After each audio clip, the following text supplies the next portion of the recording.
नहमदुहु व नुसल्ली व नुसल्लिम अला रसूलिहिल करीम अम्मा बाद फ़अऊज़ु बिल्लाहि मिनश शैतानिर रजीम बिस्मिल्लाहिर रहमानिर रहीम। मेरे मुअज़्ज़ज़ सामाईन अकराम, अस्सलामु अलैकुम व रहमतुल्लाहि व बरकातुहू। मैं अपने रब कायनात से ये दुआ करती हूँ कि मेरे जितने भी सुनने वाले हैं, रब कायनात सबको सेहतमंद, तंदुरुस्त और लंबी ज़िंदगियाँ अता फरमाए। हम सब की हर मुश्किल और परेशानियों तंगदस्तियों में मेरा रब कायनात हमारी मदद अता फरमाए। हमें ज़हनी, रूहानी, जिस्मानी अज़ियत और तकलीफ़ों बीमारियों से निजात अता फरमाए। हमें ज़हनी और रूहानी सुकून अता फरमाए। हमें बीमार दुनिया से बचा कर बीमार मदीना बनाए। और जो हम सब के हक़ों में बेहतर है, मेरा रब कायनात हमारे लिए वो अता फरमाए। और जो हमारे हक़ों में बेहतर नहीं, उसका ख्याल भी हम सब के दिलों से निकाल दे और हम सबको अपनी रज़ा पर राज़ी रहने वाला बना दे। आमीन सुमा आमीन। माशाल्लाह से रजबुल मुरज्जब की आज 5 तारीख और पहला पीर शरीफ का दिन है। आज के दिन जो मैं आप लोग के लिए वजीफ़ा लेकर आई हूँ, सूरत इखलास, अस्तगफिरुल्लाह और या रज़्ज़ाक़ू का पावरफुल मुजर्रब वजीफ़ा है। ये रब कायनात के गैबी ख़ज़ानों से दौलत लेने के लिए पावरफुल मुजर्रब वजीफ़ा है। आप इस वजीफ़े को किसी भी हाजत, किसी भी मुराद के लिए पढ़ सकते हैं। जो सालों से आपकी हाजात पूरी नहीं हो रही, इंशाअल्लाह उल अज़ीज़ रब कायनात के हुक्म से आपकी हर नेक और जायज़ हाजत को रब कायनात अपने हुक्म से पूरा अता फरमा देगा।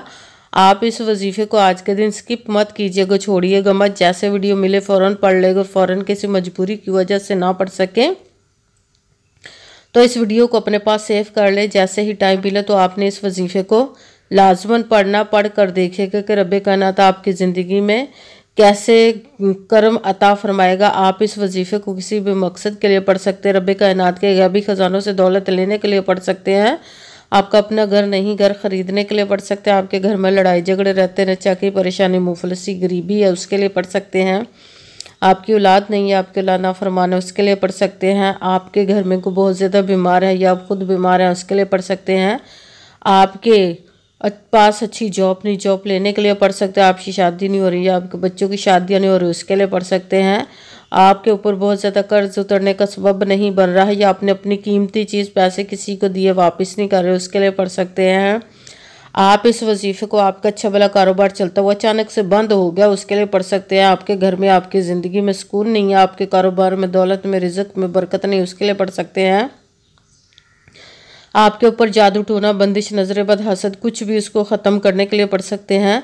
मतलब किसी भी मकसद, किसी भी हाजत, किसी भी मुराद के लिए पढ़ सकते हैं। मगर जब पढ़ने लगे तो रब कायनात की ज़ात पाक पर यकीन कामिल रख के पढ़िएगा। कहते हैं कि यकीन कामिल होता है, पीर कामिल नहीं होता। और अच्छी नीयत रख के पढ़िएगा कि रब कायनात कुरान पाक में इरशाद फरमाता है, इन्नमल अमालु बिन्नियात, कि जो अमलों का दारोमदार होता है वो नीयतों पर होता है। अगर हमारी नीयत अच्छी है तो हमारा अमल भी अच्छा होता है, और अगर हमारी नीयत ही अच्छी नहीं तो हमारा अमल भी अच्छा नहीं होता। चाहे हम जितनी मर्जी मेहनत कर ले, जितनी मर्जी कोशिश कर ले, हमें उसका फल, उसका अजर अच्छा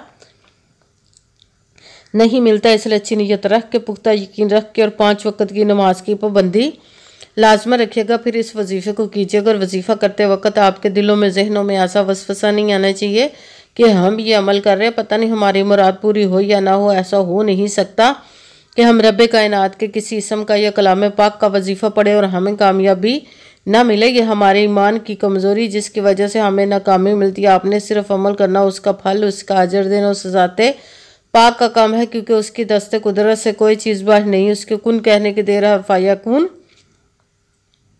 हो जाता है।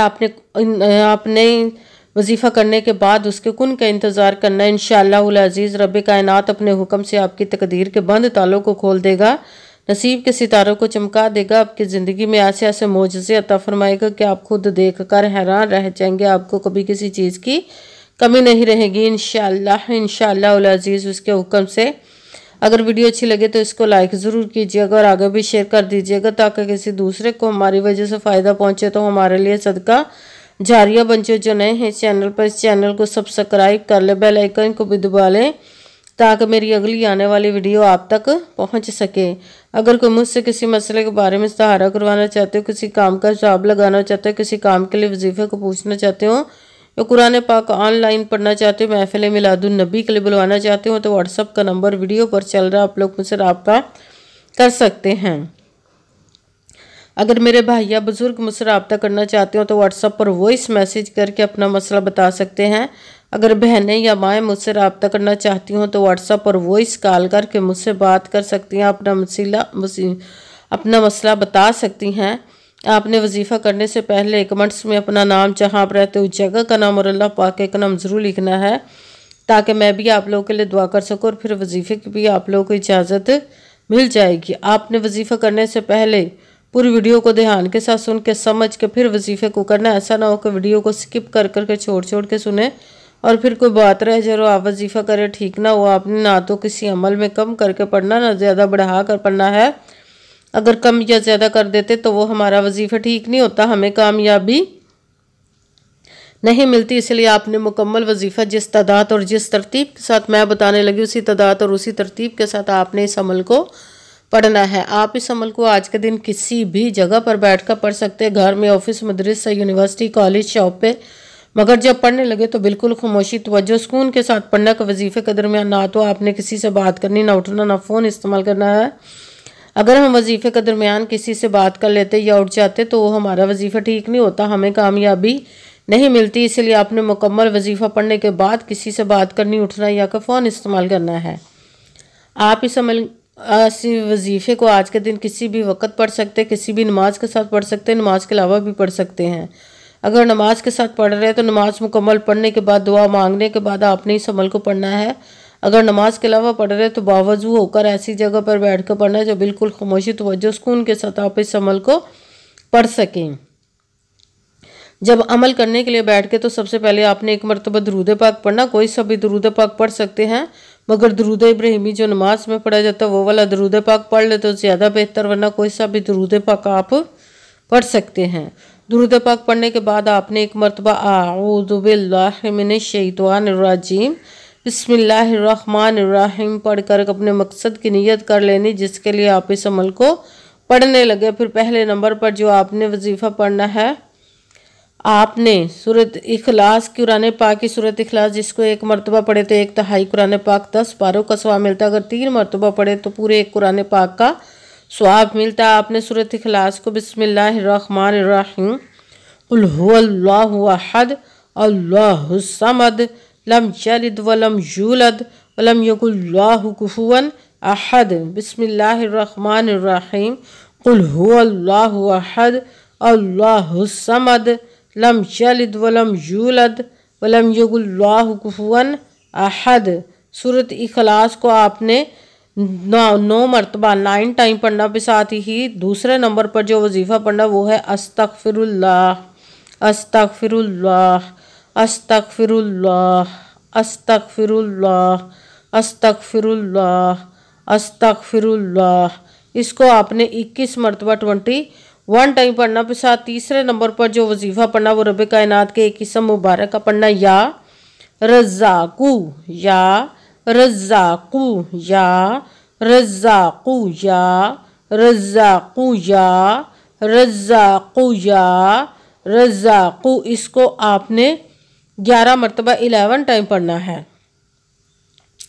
सबसे पहले एक मरतबा दुरूद पाक पढ़ा, फिर एक मरतबा आऊज़ु बिल्लाहि मिनश शैतानिर रजीम बिस्मिल्लाहिर्रहमानिर्रहीम पढ़कर अपने मकसद की नियत करनी, जिसके लिए आप इस अमल को पढ़ने लगे। फिर पहले नंबर पर सूरत इखलास का अमल पढ़ना है। सूरत इखलास को बिस्मिल्लाहिर्रहमानिर्रहीम कुल हुवल्लाहु अहद अल्लाहुस समद लम यलिद वलम यूलद वलम यकुल लहु कुफुवन अहद। सूरत इखलास को 9 मरतबा 9 टाइम पढ़ना। फिर दूसरे नंबर पर जो वजीफ़ा पढ़ना है वो है अस्तगफिरुल्लाह।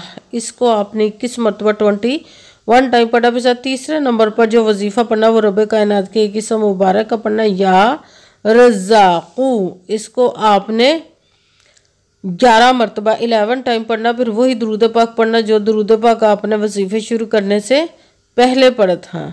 जब दुरूद पाक पढ़ लिया, अब आपका वजीफ़ा मुकम्मल हो गया। अब आपने दोनों हाथों को रब कायनात की बारगाह अक़दस में बुलंद कर लेना। सबसे पहले अपने गुनाहों की बख्शिश की दुआ मांगनी, फिर जिस मकसद जिस हाजत के लिए आपने इस अमल को किया उसकी खूब दुआ कीजिएगा। दुआओं में मुझे भी याद रखिएगा, मेरे लिए भी दुआ कीजिएगा। जज़ाकल्लाहु खैरा। जिस मकसद जिस हाजत के लिए आपने इस वजीफ़े को किया, रब कायनात अपने हुक्म से, अपने प्यारे महबूब के सदका से, अपने कलाम पाक और इसमें मुबारक के सदके आपकी तमाम नेक और जायज़ हाजात को कबूल व मंसूर अता फरमाए। आमीन सुमा आमीन। अस्सलामु अलैकुम व रहमतुल्लाहि व बरकातुहू।